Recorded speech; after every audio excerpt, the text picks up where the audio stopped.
Hello, tuni Kuki channel vazosi na bon chavin lem na hivin jing le thai le tu a hi igam sungova vote election hong omding a hitai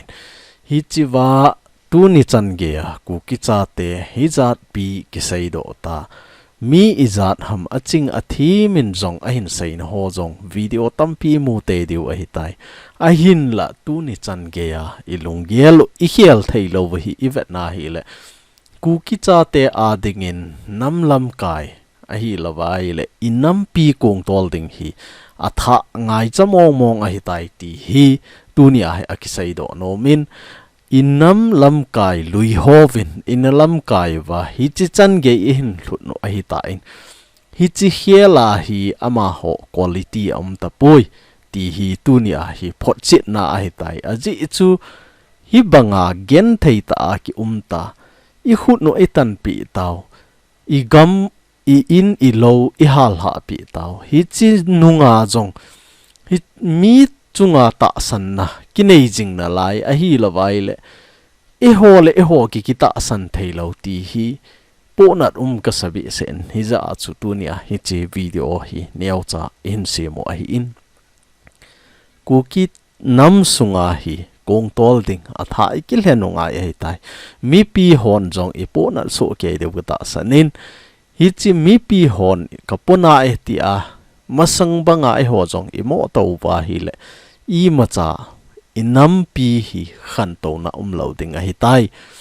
tu a Lamkai ho hin ama ho quality chan a hin pu do wa hi tai hi chi hiela hin to sot ding hin ma sot kit ding hi a tha ngai a hi tai ti hi tu nia hi a phot chet a hi tai hi za a chu kanam mi te ho mi pi ho CSO Lamkai ho hoi ta in ki ho to hi den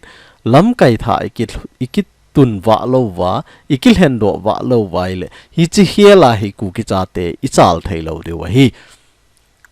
INAM pi igam sung INAM sung hi khang to hen machal hen a hi lawai la khonung ading tieng ge ya I chan ham khat mason na hen iti wa hi le Lamkai I hiel ngai a hi ai pilang Lamkai hi jong le I hiel ngai tai khang tha ho ki panu hiten mi pi ho ki panu hiten INAM mi numei hi hen pasal hi hen tu ni chan ge gen thei tho a front line a hi hen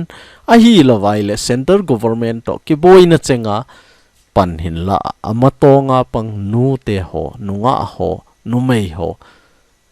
jana sang ta kain pe a hin la tu nia e hon gen thei I tho na ho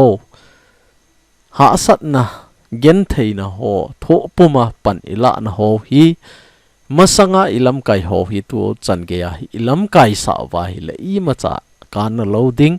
ilung han beb deu khat le khat ke oi mon a hi idim beb deu hi za a chu a hi thei ai le Lamkai tha hi ikil hen lo a Poimo tai ti hi dunia kain sai do no min hi chiwa hi poini kain sai poini kain koi ni chiwa I ga belo chun nangon jong di na sa deu hi mi khen khat chun I gam sung su then ding ai le BJP hi no la ding hi ti a jong igel mai thewa hi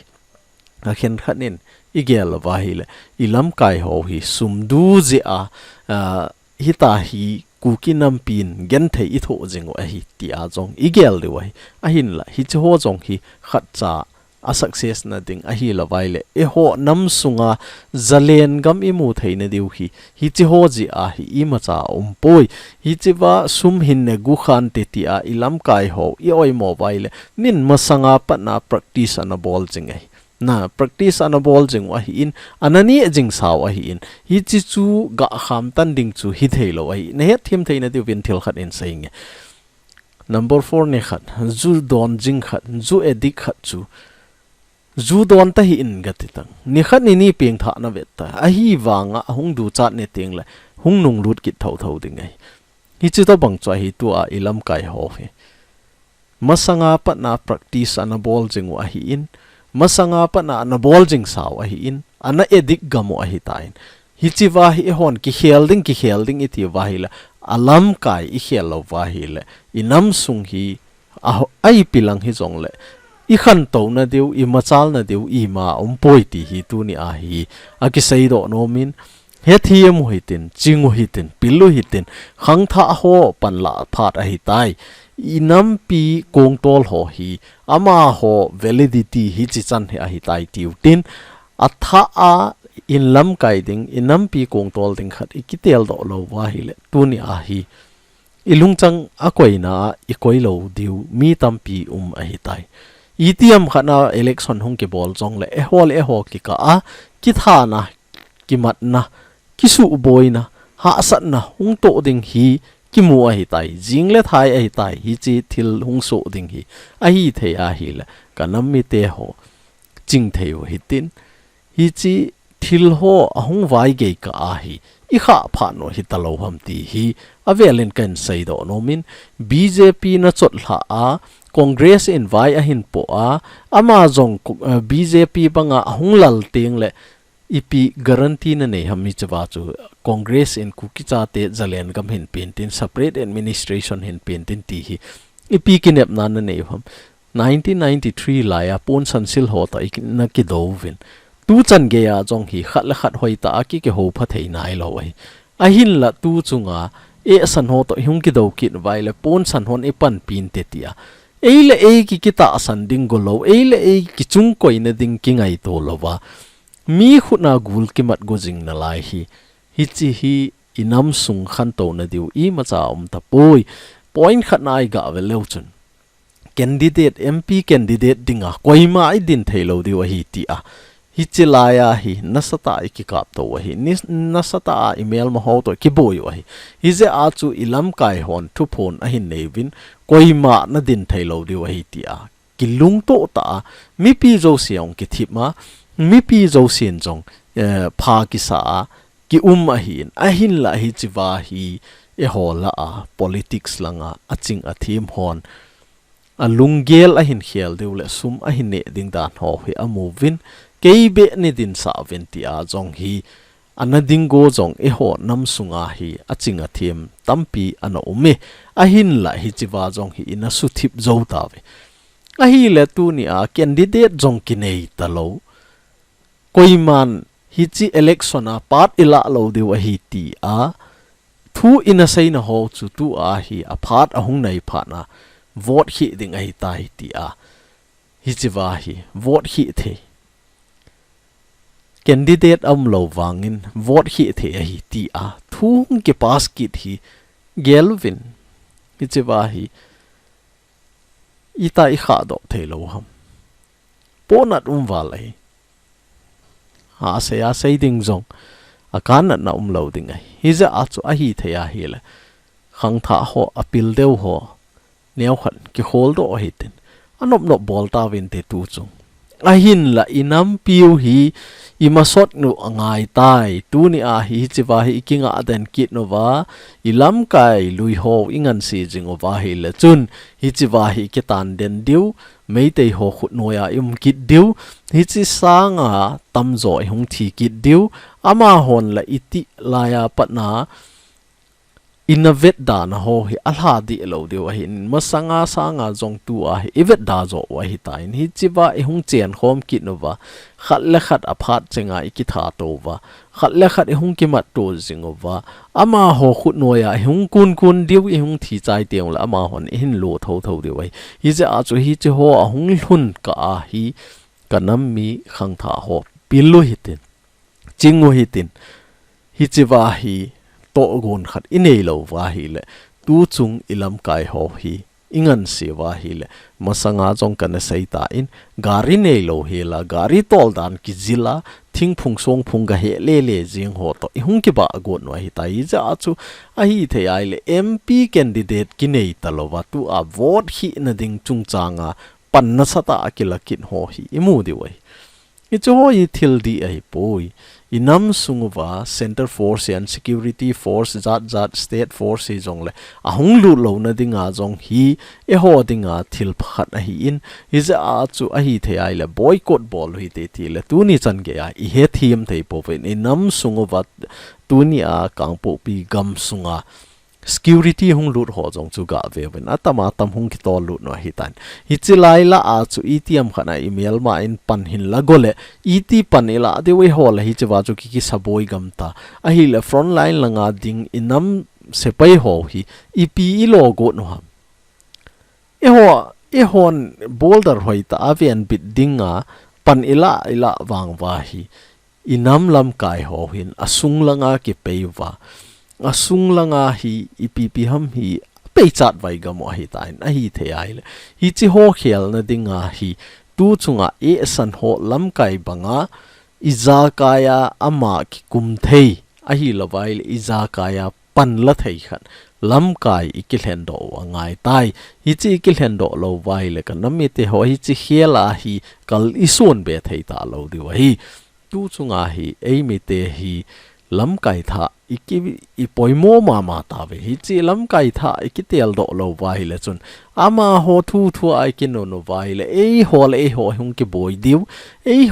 ho ka a bo boi na ho hi chi la jing ding a hi chi zu edik ho banga ka sei ma banga cho edik ho hi izat ki sei jong la aki hiel dan ha sa hi khatle ni wang chu peng tha nan ti hi jong le edik jo si chu abona kisu thiang thei lo hi za cho ai THEI le hi chiwa edik khanai lo ho hi tu chunga hi inam pin masot hen lang a hi lo le inam pi khang to hen lang inam pin ki khel na khat nei hen lang inam pin zalen na nei ta hen iti wa hi le edik lo ho ki hlen ngai hi edik ho ita san jing wa hi le ama wan e zo hep jing diu a phat chenga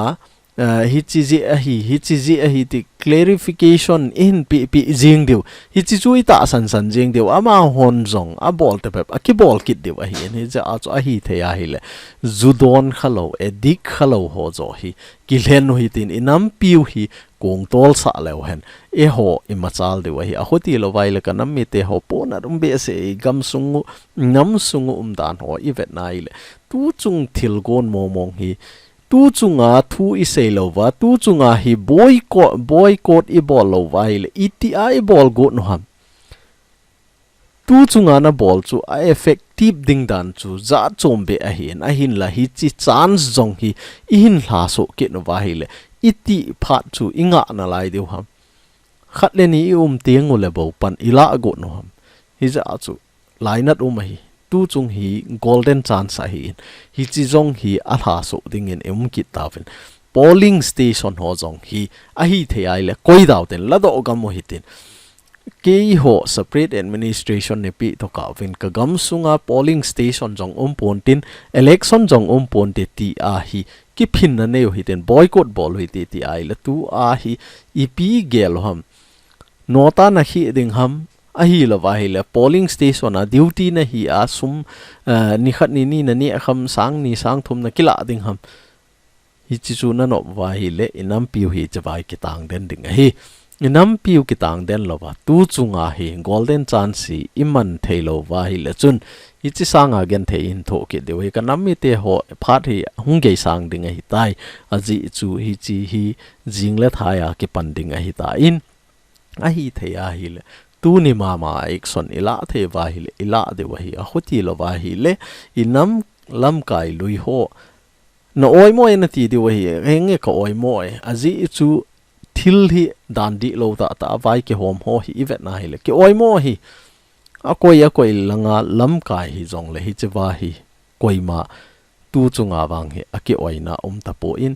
mi pi lungel mi pi sentiment he thei koi ma Lamkai inei poverty hi a ki chin ta in hi za asu tu ni a hi ei mi ten Lamkai tha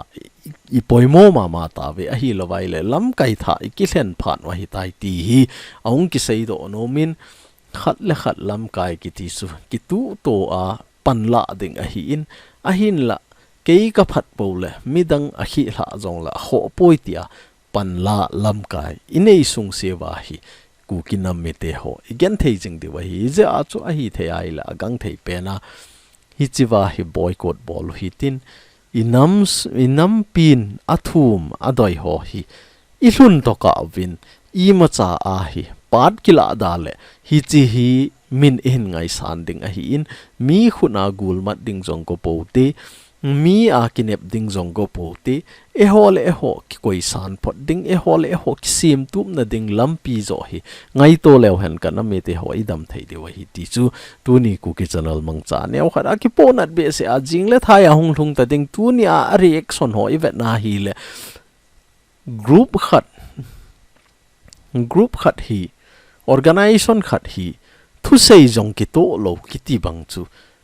iti khan to mo mong deu ham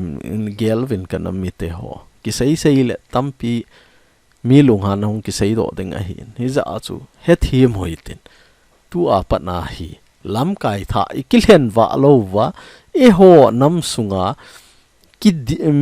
email ma ho ki din tet pi thei ding lamkai khat ikilhen do lo wa hi le kan mi te hoi chi khela hi e ho ding in lampi om ta poi ti chu a chaina kan sei thei ai tu ni ku ki channel va zo si na chungu vin ka ki pai na bon cha vin pathin in phat thei na bo jing taw hen